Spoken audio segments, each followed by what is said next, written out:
We all make mistakes, big ones, small ones. We may think about it for a while, learn from it, and then move forward. But what if you fixated on this thing that happened in the past? What if you did something terrible a long time ago or even last week, but you can't stop thinking about it? You're trying to remember all the details. You're analyzing every aspect of the occurrence. And your brain is telling you how awful of a person you must be because of the thing that you did in the past, something that was real. It's causing extreme anxiety and distress. It occupies your thoughts throughout the entire day. You may be struggling with real event OCD.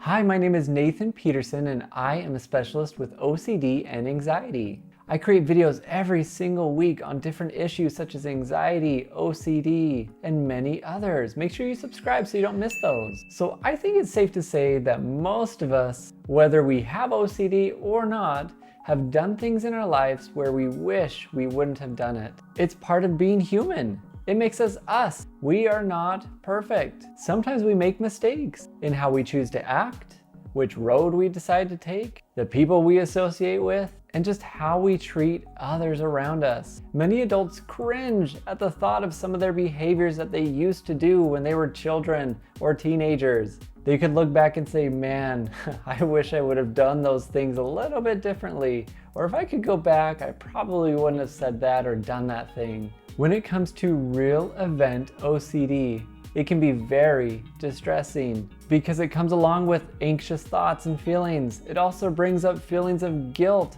shame about something that the person did in their past. Not something they think they did, it's actually something they really did do. It conjures up memories of something that you did that was bad. It plays this memory over and over and over and over and over in your head. When these intrusive memories come up, you may feel this gut-wrenching sensation, this intense guilt that comes along with it. But wait, I thought we were supposed to feel guilt and shame for things that we did wrong in our life. I think that's what our body's designed to do, so we can learn from these experiences. But this is where OCD takes this and goes haywire. It takes this normal thing, this thing that everybody experiences, and it explodes it. It makes it into a really bad thing. It even makes the person believe that there is nothing they can do to ever make this past bad event better. So what makes this real event OCD different to just these natural feelings of guilt? And really the thing that I look for is that these feelings of guilt and shame won't go away. It's constant throughout the day. There's lots of anxiety, extreme anxiety. When somebody does something bad in their life, which we all do, sometimes we just feel guilty. We feel shame. But the anxiety part, that's not designed to be in there. Anxiety is supposed to be there when we are in immediate danger. So where's the immediate danger? With real event OCD, your mind tells you that the guilt you are feeling in response to these intrusive memories is 100% real. You need to be feeling this. This can make this subtype of OCD seem very difficult to diagnose because if you have it, you can easily convince yourself that what you're experiencing is normal and how you're reacting to this is actually the way you should be reacting. You need to be feeling this anxiety. You need to be feeling this guilt. You deserve to feel this way. So if you feel like you deserve to feel awful for the bad thing that you've done, you may believe that you are the last person in the world who actually deserves help. You may even feel too guilty to discuss these obsessions with somebody, with a professional, because you're fearful that they may even confirm to you that what your OCD is telling you is true. You need to be feeling this. Shame on you. That even your past behaviors are unforgivable, that you are a bad person. Your brain's been telling you all day long. Real event OCD can make somebody feel like they are dirty, tainted, poisoned. They're a bad person. And the only way for you to be better and clean is to purge yourself of all these shameful memories. How easy is it to get rid of a memory? Not too easy, especially when it's a bad one. But this is impossible. It's unrealistic, and it's unfair to say we need to get rid of these thoughts. The fact is, we can look back to some of our past actions and think, oh, I probably would have done that differently. I understand that that was probably not the best decision I made, but if I could go back, this is maybe how I would correct it. This is a sign of personal growth. It's normal human experience. We are all imperfect. We all make mistakes. So when somebody has real event OCD, it's not about the past experience that they had. We think it is, but it's not. It's because they have OCD. That's what we're focusing on. Take the event, throw it out the window. Even if it was something horrible, we're working on OCD, not the content of the event, not all the information and details you can think of whatever the event was. These sorts of memories should not haunt you. Because these feelings of shame may bring up these memories, it may bring up these inappropriate, harsh reactions. Like your mind is judging you. It's constantly condemning you. It's saying shame on you for this. Cool, so what now? You're shaming me, what now? Shouldn't you just go away? Like, no, that doesn't happen because that's what OCD is. Here's some examples of some real events that people may ruminate over. Somebody may think like, I bullied somebody when I was in school. That was not a nice thing to do. Or I was really mean to one of my friends and I feel really bad for it. You know, it may even be I cheated in school. I cheated on my partner. I even did something sexual with one of my siblings. Like we were just playing, but in my mind now I know what's going on. You know, I even broke up with my girlfriend in the worst possible way. It was so horrible the way I did that. That one time, I can't believe I made that racist remark to that coworker. Somebody may be even worried about like that one time they drank one beer and then they drove. They may have made some fraudulent claims on their taxes. Maybe they made some pranks on their friends. They made a horrible mistake in some part of their life and they'll never be the same because of it. So some of the compulsions, these are the things that people do to relieve their anxiety, to feel better, to gain some certainty that what they're experiencing is true or not, that they should be experiencing this. A lot of the times it's mental review. They're just trying really hard to figure it all out. What exactly happened? What are all the details? Why did it happen this way? Why did I do it that way? They're trying to recall every little detail of the event. They're constantly questioning the accuracy of their mind. Did it really happen that way? I know it was something that was real, but am I adding details to it? They're confessing, whether it's to a religious leader, whether it's to a parent, a friend, their journal even, the forums on the internet. They're seeking for reassurance. They're ruminating. They're Googling topics related to this event, Googling how other people overcame this similar event. Essentially, they're trying to achieve 100% certainty in remembering exactly what happened and why it happened that way.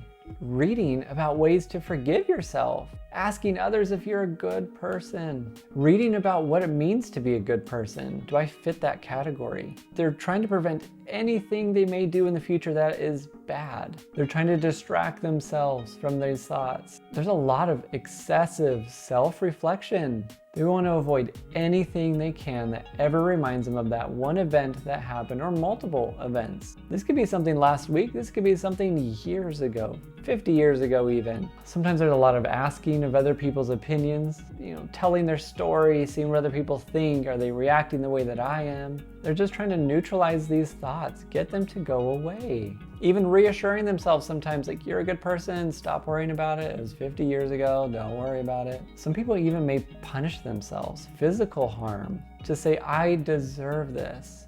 They need to say a lot of mean things about themselves to relieve some of that guilt, because you deserve it, is what the brain says. They feel like they need to repent, constantly repent, pray even.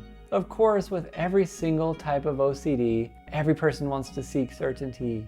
They want to know for sure that I'm a good person. And while the compulsions may bring up this temporary relief, in the long run, it just leads to more obsessions. It makes this thought more profound. It puts more power and meaning and value on this event, which is why we don't want to do those compulsions. While whatever real life event OCD latches onto, it might not be the person's proudest moment, but it's highly unlikely to be nearly as bad as the person is perceiving it. Actually, like I said before, the problem is not the event or even how the person with OCD feels about what happened.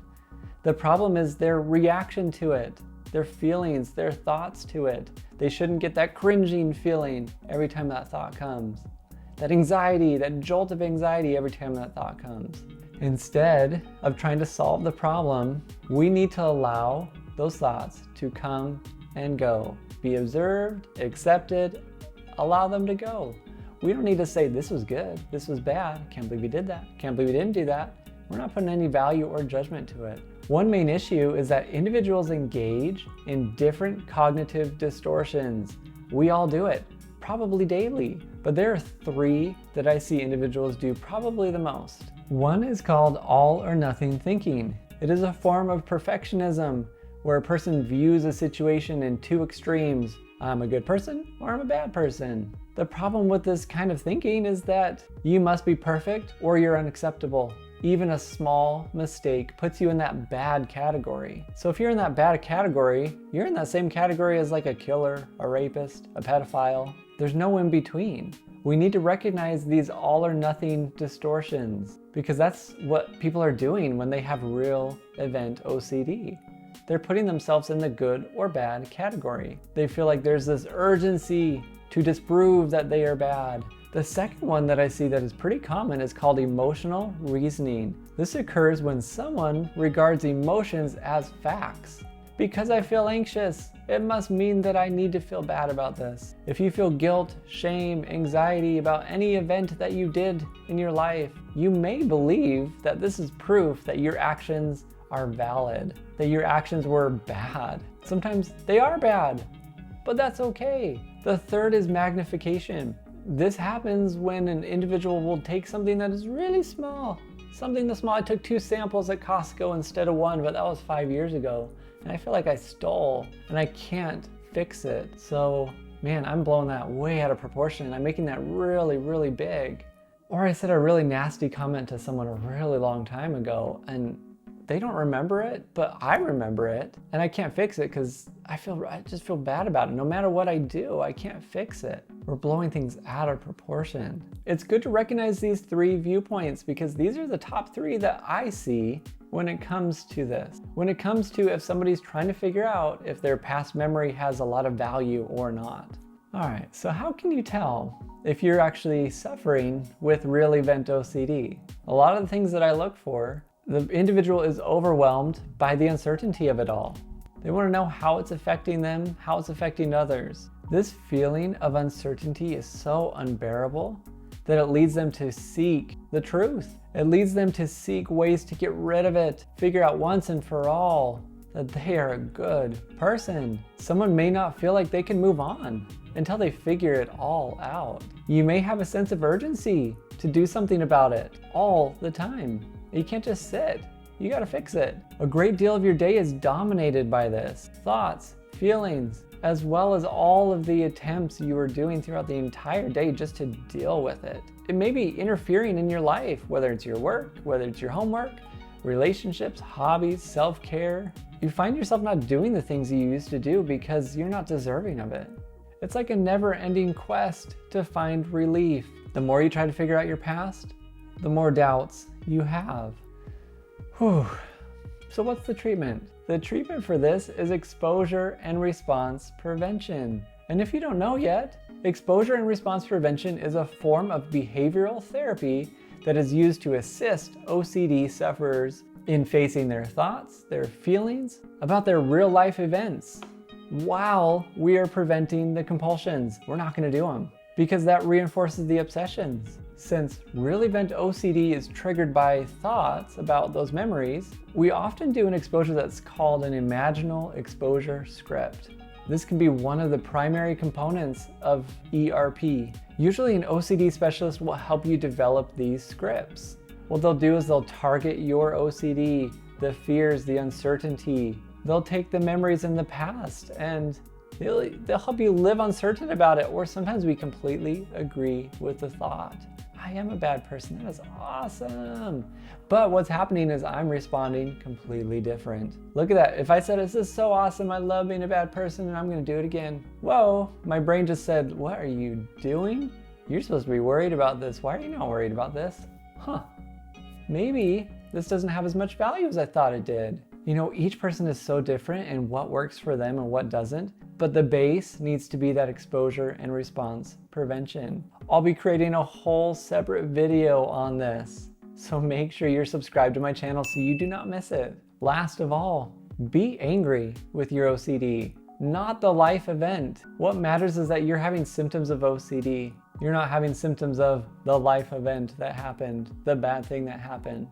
OCD is taking that and it is destroying it. We need to respond differently to the faulty brain messages that are being sent your way without judgment. So, do you need any extra help with your OCD? I've created a whole self-directed program that takes you through the steps necessary for treatment with your OCD. I'll link it in the description below. So let me know in the comments, do you struggle with real event OCD? Like, what does it look like for you? How do you experience it? And remember, when it comes to your OCD, it is your job to face the unknown.